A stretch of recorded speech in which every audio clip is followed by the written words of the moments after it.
Shabbat Shalom, Shabbat Shabbat, Shabbat Shabbat Shalom, Shabbat Shabbat, Shabbat Shabbat. ሻባት ሻሎም። ይህ በሾፋር ሚዲያ የተዘጋጀ የሚቀርብላችሁ ሳምንታዊ ፕሮግራማችን ነው። እግዚአብሔር የተባረከ ይሁን። ዛሬ ደግሞ እንደገና ሌላ ሳምንት ሰጥቶን ክፍል 2ን ዛሬ እንድንነጋገር እድል ስለሰጠን ክብር ለስሙ ይሁን። ባለፈው የጋበዝኳቸው እንግዶቼ ትምህርቱን ስላልጨረስን ዛሬም እኔ ጋር አሉ። እጅግ የምወዳት 42 ዓመት አብራኝ የተጓዘች ባለቤት የፓስተር ሕይወት አለች። እንኳን ደህና መጣሽ። በጣም የተወደደ ወንድማችን ፓስተር እሸቱ ራባይም እኛ ጋር አለ። እንኳን ደህና መጣህልን ራባይ። ጌታ ይባርክህ።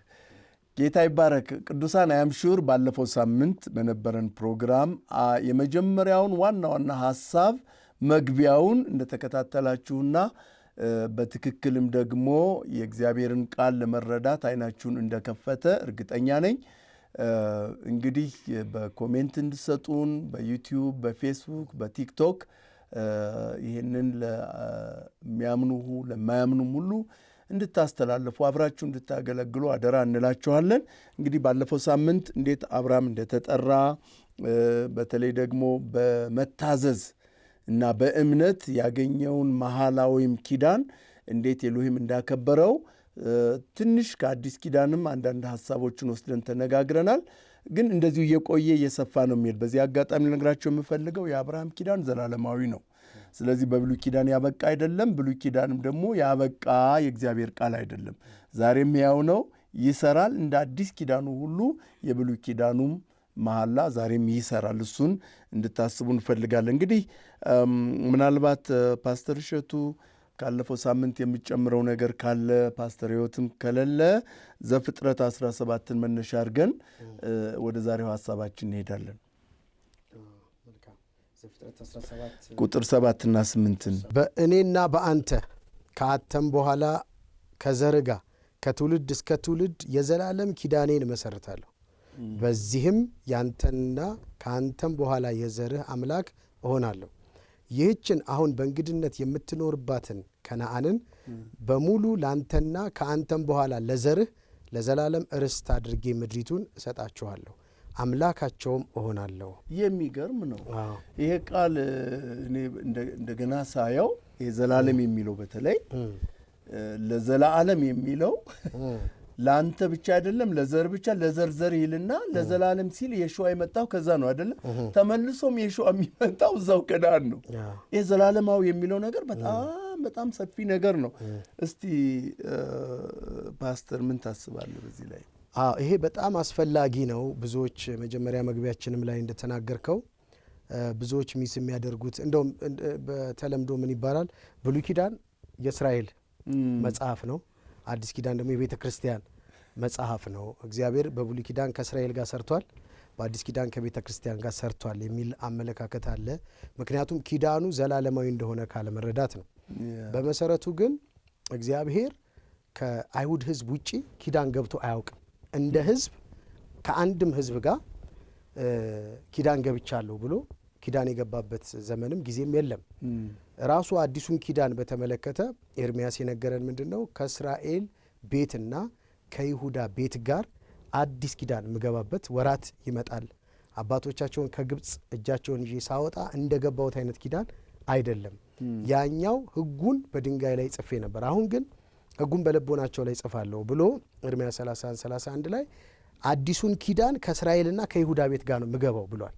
እንግዲህ የሽዋ በዛ በፋሲካ ጊዜ እንኩ ይሄ ስለ እናንተ በሚፈሰው በደሜ የሚመሰረተው አዲሱ ኪዳን ነው ብሎ የሰጣቸው 12ቱም ሰዎች አይሁዳውያን ነበሩ። ስለዚህ በኤርምያስ አማካኝነት ከእስራኤልና ከይሁዳ ቤት ጋር ነው አዲሱን ኪዳን የሚገባው ያለውን የሽዋ መጥቶ ፉልፊል አድርጎታል። ግን ይሄ ብቻ ሳይሆን ራባይ አሁንም ደግሞ የሽዋ ተመልሶ የሚመጣውና ሕግን ከጽዮን እያወጣ ዓለምን ሁሉ የሚመራበት ጊዜ የሚሆነው በዚሁ አሁን ባነበብነው በዘፍጥረት 17 ላይ እንደነገረን ለዘላለም እንዲሆን በተሰጠው በዚሁ ስፍራና በዚሁ ሕዝብ መካከል ነው ማለት ነውና ይሄ ኪዳን ዘላለማዊ ነው። እግዚአብሔር ከአይሁዳውያን ጋር የገባው ኪዳን በእነሱ ድካም እንደማይቀየር መጽሐፍ ደጋግሞ ይነግረናል። ስለዚህ የጸና ነው ማለት ነው። አሜን። ፓስተር ትምትያለ እንግዲህ ፓስተር ያው እየቀደመኝ ተቸግሬ ያለው በተለይ ብልለው ያልኩት ሁሉ እያለብኝ እና ደስ ይላል። እግዚአብሔር ይመስገን። ከባለፈው መናገር የምፈልገው ምንድነው አሁን ስለ አብርሃም ስናወራ አንዳንድ ሰዎች ደስ የማይላቸው ምንድነው እስራኤል ማን ስለሆኑ ነው እነሱ እና እግዚአብሔር አብርሃምን ሲመርጠው ከምንም ኮንዲሽናል ጋር አብርሃም ጻድቅ ስለነበረ በኋላ ነው ጽድቅ ሆኖ የተቆጠረለት በሂደት ማለት ነው። ጻድቅ ስለነበረ እግዚአብሔርን የሚፈራ ሰው ስለነበረ እንዲና እንዲ ስለነበረ እግዚአብሔር ስለወደደ አንድ ሰው ስለፈለገ መረጠው። ልክ ለኛ መዳን በጸጋ እንደሆነልን ማለት ነው። ምንም ሳናደርግ ምንም ሳንሰራ ነው መዳን ወደ ህይወታችን የመጣ ኢየሱስ ክርስቶስ ራሱ። አንተ ላስት ዊክ ስትናገረው ነበር ማንም ስለፈለገ ሳይሆን ወንጌል እግዚአብሔር ስለፈለገ ነው እንዳልኩ። አብርሃምንም ደግሞ እስራኤላውያን ደግሞ የተመረጡበት ምክንያት በቃ እነሱ ማን ስለሆኑ ነው የሚባል ጥያቄ ስለምሰማ ነው ብዙ ጊዜ። ስፔሻል የሆኑበት ምክንያት ምንድነው ስለሚባል እግዚአብሔር ስለፈለገ አብርሃምን መረጠ በነጻ ምንም ሳይሰራ ማለት ነው። እግዚአብሔር ይመስገን። እና ከባለፈው ሳምንት ነው ትንሽ ሊጨምር ብዬ ነው። ሌላው ቃል ኪዳኔን በእኔና በአንተ መካከል ከአንተም በኋላ በዛኛው ኪዳን ነው ማነበው ከዘር ጋር በትውልዳቸው ለዘላለም ኪዳን አቆማለሁ ካንተና ካንተ በኋላ ለዘር አምለ አይገርምም? ካንተና ካንተ በኋላ ለዘር በቃ አሁን ይሄን አንብቦ ሰው እንዴት የእግዚአብሔር ቃል ኪዳን የማይታጠፍ ቃል ኪዳን መሆኑን እና በኤርምያስ የተናገረው ነበር። አንዳንድ ሰዎች ሲናገሩ በቃ እኛ የአዲስ ኪዳን ሰዎች ነን ይሉሃል እና ሲባል የአዲስ ኪዳን ሰዎች የሆን ነው አዲስን ኪዳን ሰጣቸዋለሁ ያለው ለእስራኤላውያን ነው። ያንን አባቶቻቸው የሰጠውት ሕግ መሄድ ስላልቻሉ መኖር ስላልቻሉ ሌላ አዲስ ሕግ አመጣለሁ እሱም ደግሞ በልቦናችሁ ጽፏለሁ ብሎ ከእስራኤል ጋር ነው ቃል ኪዳን የገባ። በጣም በብዙ ቦታ ላይ እግዚአብሔር የዘላለም ቃል ኪዳን እንዳለው ስለ እስራኤል ይናገራል። ኢየሩሳሌም በዘላለም ፍቅር ወድጄሻለሁ ይላል። ብዙ ቦታ ስለ ቃል ኪዳን ይናገራል። ቃል ኪዳኑ የእግዚአብሔር የማይታጠፍ ነው። ቃል ኪዳን የሚታጠፍ ከሆነ እኛ እኮ የአዲስ ኪዳን ሰዎች ነገ እግዚአብሔር ቃሉን ሊቀይርና እኮ ቦታ ላይ ኖረን እኮ ነው አይደል? እንደ እግዚአብሔር ቃል ኪዳኑን ከቀየረ ለኛ ነገ ምን ጋራንቲ አለን?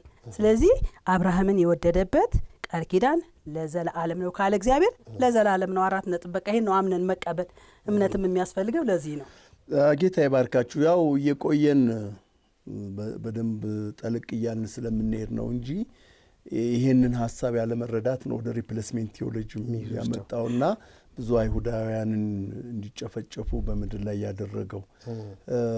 በተለይ ዮሐንስ ወንጌል ምዕራፍ 1 ቁጥር 12 ላይ ለተቀበሉት ሁሉ ግን በስሙ ለሚያምኑት ለነርሱ የእግዚአብሔር ልጆች ሆኑ ስልጣንን ሰጣቸው የሚለውን ብዙ የቤተ ክርስቲያን ሰዎች የሚተረጉሙት የተቀበልነው አሕዛብ ነንና ለእኛ ነን። መች ነበራችሁ እናንተ? መጀመሪያ እኮ የተወለደው የመጣውም ለአይሁዳውያን ነው። ወደ ገዛ ወገኖቹ ነው መጀመሪያ የመጣ። እንደ አገር ነው ያልተቀበሉት እንጂ የመጀመሪያዎቹ ቅድም አንተ እንዳልከው ደቀ መዛሙርቱ ሐዋርያት ብለን የምንጠራቸው 3 ዓመት ሌት ተቀን ጊዜ ወስዶ ያስተማራቸውና ለሚሽን ስራ የለያቸው አይሁዳውያን ናቸው። የገሊላ ሰዎች ናቸው አብዛኛዎቹ። እንደገና ደግሞ 100 ዓመት መንፈስ ቅዱስ ከወረደም በኋላ በኢየሩሳሌም 3000 ሕዝብ ድኖ 7000 እያለ ቀጥሎ ወደ ዓለም የሄዱትም የመጀመሪያዎቹ መልእክተኞች በአንጾኪያም ክርስቲያን ተባሉ የሚለው አይሁዶችን ነው። እና አዲስ ኪዳን ልክ ከአይሁዳውያን ተለይቶ ለአሕዛብ እንደተሰጠ ብሉይ ኪዳን ደግሞ በቃ ለአይሁዳውያን ብቻ ስለነበረ አብቅቷል የሚለው የተሳሳተ ትምህርት ይህንን ጥቅስ እንዴት እንደምታዩት አናውቅም። ራባይ እዚህ ላይ ለመጨመር አሁን ራሱን ደግሞ መጽሐፉን ታናኩንና ብሪት አደሻውን አሁን ይሄ ሙሉ መጽሐፍ ቅዱስ የምንለውን ብናይ ብሉይ ኪዳን ወይንም ታናክ የምንለውኛ ጥቅሶችን አምጡ ቢል በቃ አዲስ ኪዳን ውስጥ ያሉትን ጥቅሶች ሁሉ መልሱልኝ ቢል አዲስ ኪዳን የሚባል መጽሐፍ የለም። እና ሐዋርያቱ ሲጽፉ የጻፉት እንዲህ ተብሎ እንደተጻፈ እያሉ ነው። ራሱ የሹዓም ሲያስተምር እንዲህ ተብሎ እንደተጻፈ እያለን ያስተማረው እና እኔ እሱን ልሽር አይደለም የመጣሁት ብሏል። ላጸና ልፈጽም ነው የመጣሁት ብሏል። እና ጳውሎስ ጢሞቴዎስን ሲመክረው ምንድን ነው ብሎ የመከረው? ቃሉን ስበክ ብሎ ነው የመከረው። የትኛውን ቃል ነው ጥያቄው? ነበረ ወይ ብሪት አደሻ ወይም አዲስ ኪዳን ብለን እኛውን 27ቱ መጽሐፍ ነበሩ ወይ በሚለው ጊዜ የትኛውን ቃል ነው ስበክ የሚለው? የእግዚአብሔር ቃል ሕያው ነው የሚሰራ ነው 2 አፍ ካለው ሰይፍ ይልቅ የተሳለ ነው የሚለው የትኛውን ቃል ነው? ብሉይ ኪዳን ነው። ስለዚህ ታናሁ አሁን በአዲስ ኪዳን ውስጥ እንደውም ልዕልና አግኝቶ ተሟጋች አግኝቶ ከተጻፈው አትለፍ የሚል ቃል አለ። ከየትኛው? ከዚህ ከኦልድ ቴስታመንት ከምንለው ማለት ነው። እና እሱ ላይ ትኩረት ማድረግ ያስፈልጋል። አክቹዋሊ ራባይ አሁን አንዳንድ ሰዎች ይሄን ይበሉ እንጂ እኮ መድረኩን የሞላው ስብከት ሁሉ አንዳንዱ እንደውም ስም ያለው ለምሳሌ እስራኤልን የሚጠብቅ አይተኛም የሚል ጥቅስ ነው መሰብካችሁ ዛሬ ይልና ከዛም በኋላ እስራኤልን ትቷታል ደግሞ ይላል። አይተኛም አያንቀላፋም ብሎ ሰብኮ ኢማጂን። እና እስራኤላውን ጥቅሴን አምጡ ብትል ብዙ ሰባኪ ስብከት የለው ያለዘ ስብከታችን ላይ ሁልጊዜ የምንጠቅሰው ሁላችንም ከብሉይ ኪዳን ስለሆነ ማለት ነው የምናደርገው። በዛ ላይ ደግሞ አንተ እንደተናገርከው ለጢሞቴዎስ እኮ ስበክ ያለው ድሮ ከአባት ከአያቶች የተማርከው ከአያቶች ነው ያለው። ያ ቃል አዲስ ኪዳን አልነበረም። ያን ነው ስበክ ሲለው የነበረው ጢሞቴዎስ። እና ብሉይ ኪዳን የአዲስ ኪዳን ወገኖቼ እንደው ባካችሁን መለስ እንበል ወደ ቃሉ። ከዘፍጥረት እስከ ራእይ የተጻፈው በአይሁዳውያን ነው። አንድም አሕዛብ ወይም ደግሞ ከአብርሃም ዘር ያልሆነ ሰው ቃሉን አልጻፈውም። ለምን ቢባል አብርሃም ኪዳን የገባው ኤሎሂም ኪዳን የገባው ከአንድ ሰው ጋር ነው፣ ከአብርሃም ጋር። እሱም ለማን? ሕዝብን ለመባረክ። አንድ ሰው ነው።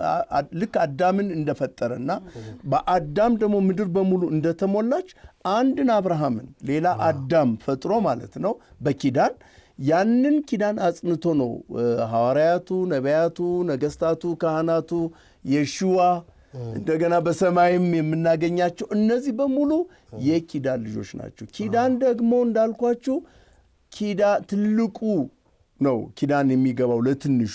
ኤሎሂም ራሱ እኔ ኪዳን ገባሁ ከማን? ከትንሹ ከአብርሃም ጋር። ለምን? ልቡን ወደድኩት። ስለዚህ እሱ ለዘላለም ከኔ ጋር፣ እንደውም እሱን የነካ የዓይኑን ብሌን የነካ ነው ይላል አይደል እንዴና።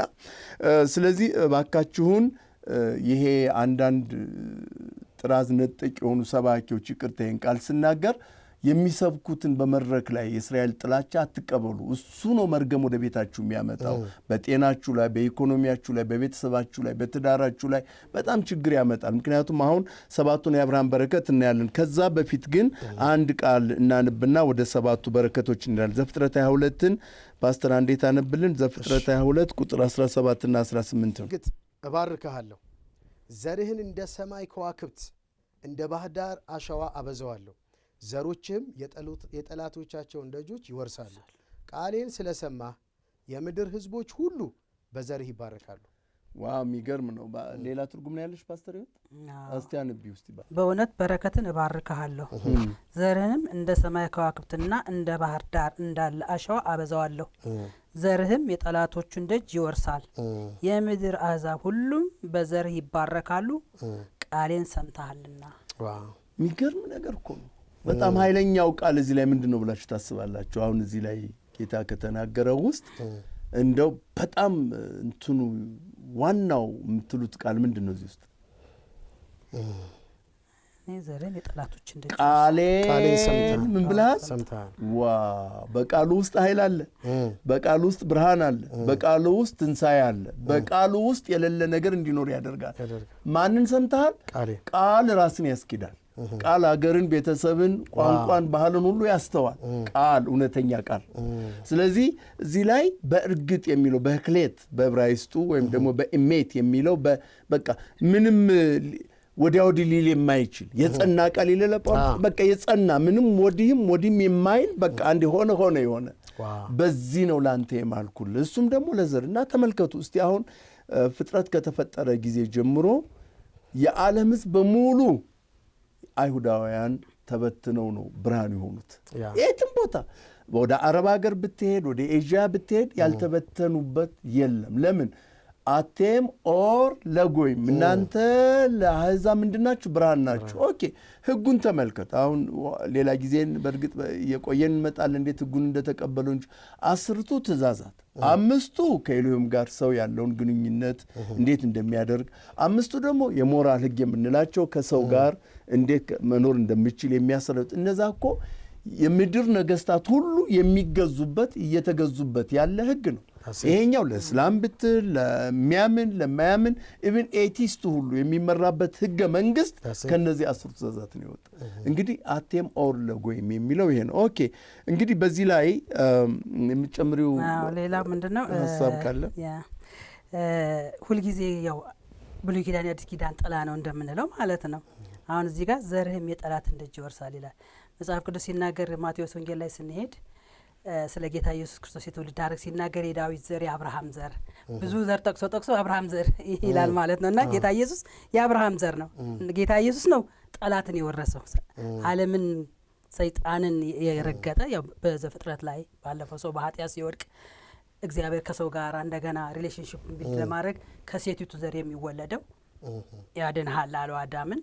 አንተ ራሱን ትቀጠቅጣለህ እሱ ደግሞ ሰኮናህን ይነክሳል ብሎ ተናግሮ ነበር ጌታና ይሄ ጌታ ኢየሱስ ነው የጠላትን ደጅ የወረሰው ያዳነ ዓለምን ከጨለማ ለማውጣት የመጣ የአብርሃም ዘር የሆነው ዘርህ የጠላትን ደጅ ይወርሳል። በቃ ዓለምን የወረሰ በፍቅር ጌታ ኢየሱስ ክርስቶስ ነው። ስለዚህ ገና ሊመጣ ስላሉ ስለ ክርስቶስ እንኳን የሚናገር ትንቢት አለው አብርሃም ላይ እዚህ ቃል ላይ ማለት ነው።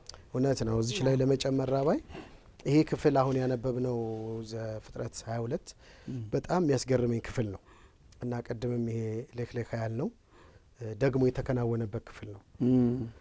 ምክንያቱም ልጅህን ሰዋልኝ ይስሐቅን ሰዋልኝ የተባለበት ምዕራፍ ነው። አሁን ቃሌን ሰማህ ያለው ያንን የሚያክል ዲሲሽን አብርሃም በልጁ ላይ ወሰደ። ግን ምንድነው በጣም የሚያስገርመኝ እኔ የት እንኳን እንደሚያርደው አልነገረው፣ መቼ እንኳን እንደሚያርደው አልነገረው። በቃ ጀስት ይዘኸው ውጣ፣ እኔ ወደማመለክተ ስፍራ ስደርስ በዚያ ትሰዋልኛለህ አለ እና ልጁን ይዞ ግማሽ ቀን ሄደ አልደረሰም፣ ሙሉ ቀን ሄደ አልደረሰም፣ አንድ ቀን ሄደ አልደረሰም። ጀስት ነገሩ እየረዘመ በሄደ ቁጥር ደግሞ ፔኑ ምን ያህል ሲሪየስ እየሆነ እንደሚሄድ ለ3 ቀን ያህል ተጓዘ ይላል አብርሃም። እንግዲህ እንዳልሽው አሁን የሸዋን የሚያሳየን ኢሜጅ ነው ይሄ። ያንን ሁሉ ጊዜ ተለያይተዋል እኮ አምላካችን እግዚአብሔርና የሸዋ ለምን ተውከኝ ሲል ድራማ እየሰራ አልነበረ ምሪትቶት እና ልክ ሲደርስ እዛ ሞሪያም ተራራ ላይ አሁን አይ ቲንክ መቅደሱ ያለበት ስፍራ ላይ ሲደርስ አሳየው በዚህ ስፍራ ነው የምታርድልኝ ያለው እና እኔ ምን አስባለሁ ይሄን ክፍል ሁሉ ጊዜም ሳነብ አብርሃም ምን አይነት የመነዳት መንፈስ ቢኖረው ነው ማለት ወደ ቀኝ ሄድ ወደ ግራ ሄድ አሁን ምናምን አይለውም እኮ ጀስት መነዳት ውስጥ ነበር። ግን እና በቃ እኔ የማሳየው ቦታ አለ ይዘው ውጣ አለው። ይስሐቅን ይዞ ከፊት ሎሌዎቹ እየተከተሉት ይሄዳል። ማን እንደሚነዳው አያውቅም። ጀስት ግን የሆነ የመነዳት ነገር ውስጥ ሆኖ ሲደርስ አወቀው። በዛ ስፍራ ልክ ሊሰዋው ሲል ነው አሁን ይሄ ያነበብነው ቃሌን ሰማ በአንድ ልጅ እንኳን የሚለውን በኋላ እንመጣበታለን እንዳልከውና ይሄን ለመጨመር ነው ራባይ። ጌታ ይባርካችሁ። መቼም የእግዚአብሔርን ቃል እንደሚገባ ከተረዳ ነው እና ከታዘዝ ነው ኤሎሂም ለኛ ያለው ዓላማ በረከት ነው። በረከት የሚባለው ብዙ ጊዜ ሰዎች የሚያስቡት በረከት ሲባል መበልጸግ ቢሊየነር መሆን ይመስላቸዋል። እሱ አንዱ ክፍል ነው። ያም ትንሹ በጤና መባረክ አይደል እንዴ? በልጆች መባረክ፣ በቤተሰብ መባረክ፣ በሰላም ወጥቶ መግባት በረከት ነው። ምድር አርፋ ስትቀመጥ አይደል? ሰው እንደፈለገ ወጥቶ ሲገባ በረከት ነው። እያንዳንዷ በሰውነታችን ላይ ያለው አካላቶች በቢሊየን አይገዙም፣ ልንገዛቸው አንችልም። ይሄ የምድር በረከት የሚባለው እዚሁ የሚቀር ነው። ኤሎሂም በረከት የሚለው ዘላለም የሚቀጥለውን ነው እንጂ ታይቶ የሚጠፋውን አይደለም። ስለዚህ አብርሃም እስከዚህ ድረስ እስከዚህ በኤሎሂም ዘንድ ታላቅ ተቀባይነት እንዲያገኝ ያደረገው ይሄ መታዘዝ የሚለውና እምነት የሚለው ነገር በራሱ ላይ የሄደው ነገር እንደ ቀላል ሊታይ ይገባው። የክርስትናም ትልቁ ፋውንዴሽኑ መሞት ነው። ቅድም ባለፈው ሳምንት ነው የተነጋገርንበት። የሸዋ ራሱ ማንም እኔን መከተል የሚፈልግ ቢኖር ገንዘቡን ያምጣ አይደለም ያለው አይደለም እንዴ? ወይም ደግሞ እውቀቱን ያምጣ አይደለም። እነዚህ እዚህ የሚቀሩ ነገሮች ናቸው። ራስህን ነው ያለው። ራሱን ይስጥ እና ራሱን ይግደል፣ ከዛሳ ይሙትና ይነሳ ነው። የምናጠምቀው እኮ መሞታቸውን ነው፣ እንደገና ደግሞ ተነስተሃል ነው። ስለዚህ አንድ አይነት ነው። የብሉይ ኪዳን የአዲስ ኪዳን ጥሪ አንድ አይነት ነው። እንግዲህ ይህ አሁን እስካሁን ቅዱሳን እስካሁን እያደረግን ያለነው ፋውንዴሽን መሰረቱ ላይ ነው ያለነው። ገና ወደ ጥልቀት አልሄድን። ብዙ የምናነሳቸው ጥያቄዎች አሉ፣ በጣም ብዙ በምድር ላይ አሁን እንዴት እንደተዛባ ቤተ ክርስቲያን እንዴት ተዛብታ አይሁዳውያን እንዴት ለመጨፍጨፍ ምክንያት እንደሆኑ። ነገር ግን እስካሁን እያየን ያለነው አብርሃም የሚባል አንድ አሕዛብ ኡር ከምትባል ሀገር አሁን ኢራን ወይም ኢራቅ ብለን የምንጠራቸው አካባቢ የነበረ ጣዖት አምላኪ ሰው ኤሎሂም በድንገት ሂዶ ተለይና ሲለው ራሱን ገሎ እንዴት እንደወጣ እንደታዘዘ፣ ከዛም ደግሞ ኤሎሂም እንዴት ኪዳን እንደገባለት፣ ኪዳን ደግሞ የተገባለት ቦታ ከናን የሚባለው ዘላለማዊ ርስት አድርጎ እንደሰጠው፣ ያ ደግሞ በጦርነት በኃይል በመውረር ያልተገኘ ራሱ አብርሃም ሳይሆን ኤሎሂም ና ብሎ ወስዶ ያስቀመጠበት ቦታ እንደሆነ እና አይሁዳውያን ርስታችን ነው ብለው ሲናገሩ በእርግጥ ኤሎሂም ራሱ የሰጣቸው እንጂ በጦርነት ወይም ደግሞ በገንዘብ ገዝተው በምናምን የመጣ ነገር አይደለም። ይሄንን ነው ሐሳብ ይሄኛው የሚረዳል። ለምንድን ነው አሁን በየዘመናቱ ያሉ ጦርነቶች አሉ፣ ኮንፍሊክቶች አሉ። እነሱ ራሳቸው መንፈሳዊ ናቸው እና እንዴት መንፈሳዊ ሊሆኑ እንደቻሉ ሌላ ጊዜ በሰፊውና ምክንያቱም እየጎተተኝ ነው። ለምሳሌ ያዕቆብና ኤሳው ውስጥ ይታገሉ አልነበር? ትግሉ እኮ ከውስጥ ነው የጀመረ። የኪዳኑ ትግል ገና ከማህፀን ውስጥ ነው እና ይሄ አሁን ተራ ነገር አይደለም። ይሄ አሁን ከባድ ነገር አይደለም። ከመጀመሪያው ጥሪ ጋር ስናስተያየው የአሁኑ ጦርነት ሲምፕል ነው። ምክንያቱም ነገሩ የጀመረው የኪዳኑ ጦርነት የጀመረው ውስጥ ነው። እንደምን ያደርጉልኛል አለች እኮ ገና ካሁኑ ሳይወጡ የሚጣሉ ከሆነ መወለዳቸው ምን ይጠቅመኛል አለች ርብቃ እኮ። ስለዚህ ያንን በመንፈሳዊ እይታ በመንፈሳዊ መነጽር ነው ማየት ያለብን። በፖለቲካ መነጽር በምንሰማው ሚዲያ ካየነው በጣም እንጠፋለን። ስለዚህ አሁን እኛ ማድረግ የምንፈልገው አማኙን መታደግ ነው። አማኙን ወደ እውነተኛው የመጽሐፍ ቅዱስ ጥሪና ተልኮ መመለስ ነው እና እሱን እናያለን። ዘፍጥረት ምዕራፍ 12 ላንብና ራባ ከዛ በኋላ እንነጋገራለን። ምን ይላል? ኤሎሂምም ዘፍጥረት ምዕራፍ 12 ቁጥር 1 ይሄ ፋውንዴሽናችን ነው። ኤሎሂምም አብርሃምን አለው ከአገርህ ከዘመዶችህም ከአባትም ቤት ተለይተህ እኔ ወደማሳይ ምድር ውጣ ይልና ታላቅ ሕዝብ አደርግሃለሁ፣ 1 እባርክሃለሁ፣ 2 ስምህን አከብረዋለሁ፣ 3 ለበረከቱን፣ 4 የሚባርኩን እባርካለሁ፣ 5 የሚረግሙን እረግማለሁ፣ 6 የምድር ነገዶችም ሁሉ በአንተ ይባረካሉ። 7 ቁጥር የኤሎሂም የፍጹምነት ቁጥር ነው። ለአብርሃምም የኪዳኑን ተመልክ የኪዳኑ ትልቅነት የምናየው ኋላም ኤሎሂም በራሴ ማልኩ የሚለው ቅድምም እንዳነበነው በዘፍጥረት 22 ላይ በራሴ ማልኩ የሚለው በኤሎሂም መመሪያ በኤሎሂም ቁጥር በኤሎሂም ፍጹምነት ውስጥ ነው አብርሃም ያለው።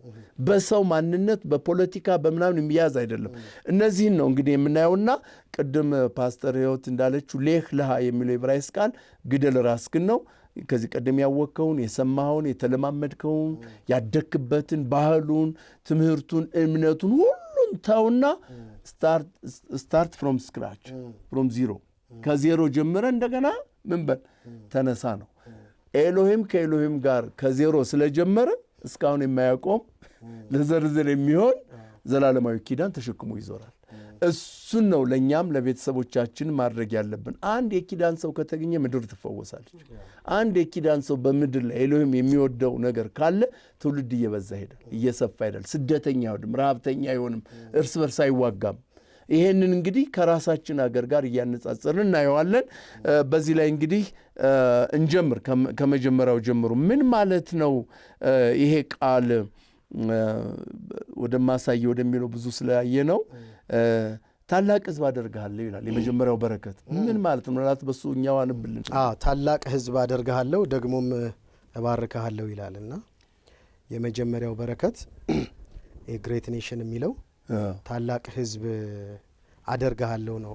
አሁን በምድር ላይ ምንድን ነው ይህንን በሚናገርበት ጊዜ ኤሎሂም ሕዝቦች ነበሩ እና የተለያየ ሕዝቦች ነበሩ። ቢፎር እንደውም አብርሃም እኮ ከመጠራቱ በፊት አንድ ናምሩድ የተባለ በጣም ሀያል ሰው ምዕራፍ 11 ላይ ተነስቶ መግዛት ጀምሮ ነበረ። እንደውም አፈ ታሪኮች የነሚሽና ታሪክ የሚናገረው አብርሃምን ሁሉ ከሶት እንደነበር ከዚህ ከጣዖት አምልኮ ጋር በተያዘ ይናገራል። አክቹዋሊ እሱ አሁን ኢምፖርታንት ባይሆንምና ህዝቦች ነበሩ። ከዛ እግዚአብሔር ህዝብ መረጠና በቃ ይሄኛው ህዝብ ቤስት ነው ከዚህ ህዝብ ጋር ልስራ ብሎ ወደ አንድ ህዝብ መጣ አይደለም የሚለው መጽሐፍ። እና የራሱን ህዝብ ራሱ ኤሎሂም ሊመሰርት ሊፈጥር መጽሐፍ ቅዱሳችን ምንድነው የሚነግረን? አንድ ብቻውን ሳለ ጠራሁት ባረኩትም አበዛውትም ይላል ስለ አብርሃም ሲናገርና አንድ ብቻውን ሚስቱ መካን የሆነችበትን እሱም እድሜው የገፋን ሰው ጠራና ግን የሚሰጠው ኪዳን ምንድነው? I will make you a great nation በቃ ታላቅ ህዝብ ነው ማድረግ። ህዝቦች አሉ በምድር ላይ አንዳንዶች ምናልባት በቴክኖሎጂ አንዳንዶች በምናምን የሚታወቁ አሉ። ነገር ግን ከነዚህ ከሚታወቁ ሁሉ እኔ ግሬት አደርግሃለሁ፣ ያንተን ትውልድ ያንተን ኔሽን እኔ ታላቅ አደርገዋለሁ ብለዋልና አሁን እስራኤልን እንግዲህ አሁን ይህንን ተስፋ ቃል ፈጽሞለታል ወይስ እንዴት ነው ብለን በምናይ ጊዜ ራባይ እስራኤል በምን አቅጣጫ ብለን ነው የምንጠይቀው? በምን አቅጣጫ?